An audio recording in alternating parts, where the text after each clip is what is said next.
are calling them the new oil of the world economy. These minerals and metals are essential for producing new technologies like microchips, electric cars, and solar panels.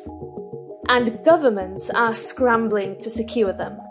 China is using its market dominance to weaken its rivals.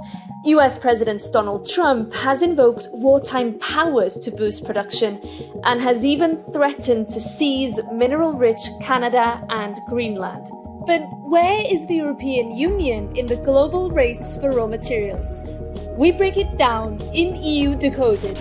The EU has listed 34 critical raw materials it considers essential. 17 are prioritized as strategic. They include cobalt, lithium, manganese and nickel, used in electric vehicles, and gallium, copper and silicon metal, used in solar panels. The Critical Raw Materials Act sets targets for the EU to extract 10%, process 40%, and recycle 25% of the strategic materials it consumes by the end of this decade. Part of the EU strategy means mining, but also refining and recycling more raw materials at home in Europe. The European Commission recently selected 47 new strategic projects in 13 EU countries. But how do Europeans feel about the prospect of mining returning to their backyards? Unabhängigkeit finde ich nicht verkehrt, wenn man anbetracht halt der Abhängigkeit, jetzt ist so, glaube ich, auch gerade das Thema mit den Abhängigkeiten von chinesischen Erden und so. Ja, ich befürchte, dass das Bergrecht so gestaltet wird, dass die Gemeinden wenig Einspruchsrecht haben bzw. Mitspracherecht. Und ich meine, Brüssel ist weit weg von irgendeiner kleinen Posemuckel-Gemeinde. Also ich meine, es hört sich danach an, dass vielleicht Arbeitsplätze geschaffen werden können, was gut ist. C'è il fatto che ci sono i cinesi che fanno come gli pare, per cui, ma anche gli stessi americani, poi non parliamo dell'Africa, dei cinesi in Africa, per cui io dico che secondo me smettiamo di farlo perché c'è qualcuno che si sporca le mani per il nostro conto. Io sono d'accordo, però comunque servirebbe una forte campagna di informazione anche da un punto di vista meramente scientifico. Robert Hodgson is our senior energy and environment reporter, and he's been following the Critical Raw Materials Act for Euronews. Robert, thank you for joining us. First, can you tell us why there's such a rush here in Brussels to both mine more at home, but also to diversify Europe's mineral suppliers? Two reasons. First of all, demand for these minerals is rising because they're needed for the energy transition. Modern technology and now weapons is becoming a more significant factor. The other problem that Europe has is that over years they've developed dependencies on other countries for the supply of these things, that not much is produced in Europe. Brussels also is looking further afield. It's been running this diplomatic campaign to strike agreements with various third countries.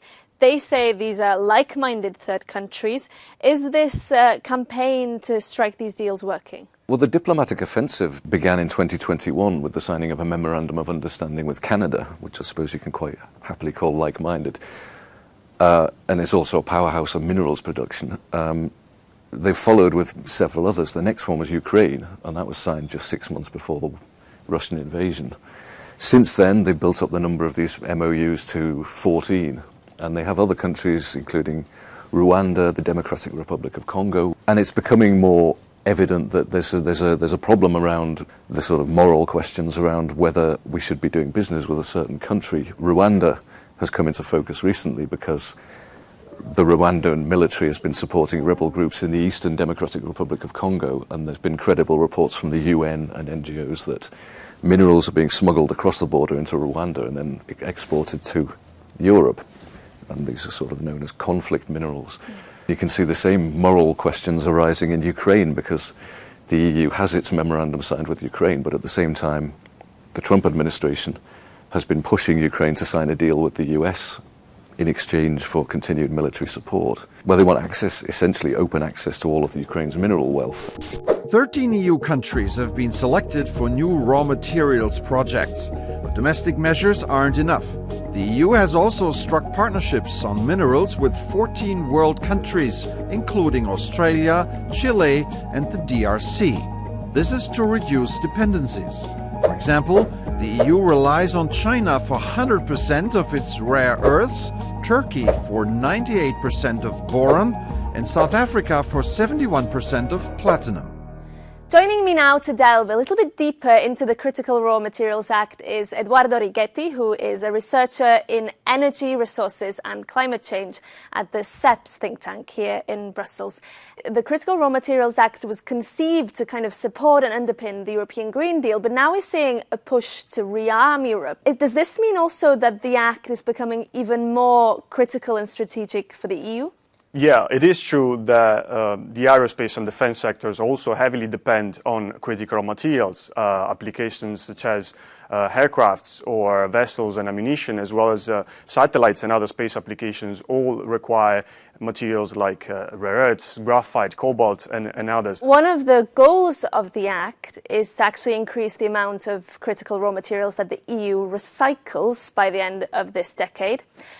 If this is a possibility and an attractive route for the EU, why are we not doing more of this, the recycling, already? For most of these materials, recycling rates are still relatively low, and this is because from one side, we do not have enough technologies that have reached the end of life yet, but at the same time it's due to other more structural issues related to, for instance, technical issues with recycling as well as the cost of recycling. Given that there is a potential trade war heating up between the two biggest world economies right now, do you think the EU needs to consider other policy options to address its vulnerability when it comes to sourcing raw materials?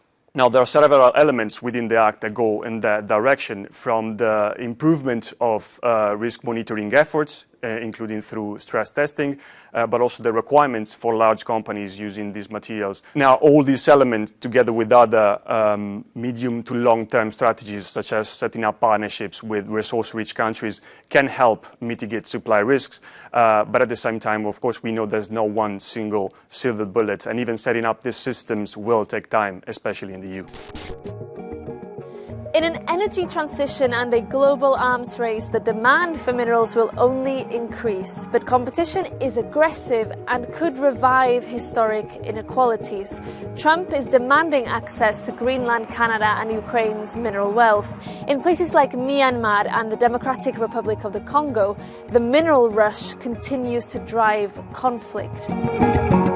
The European Union still says it's counting on a secure and sustainable supply.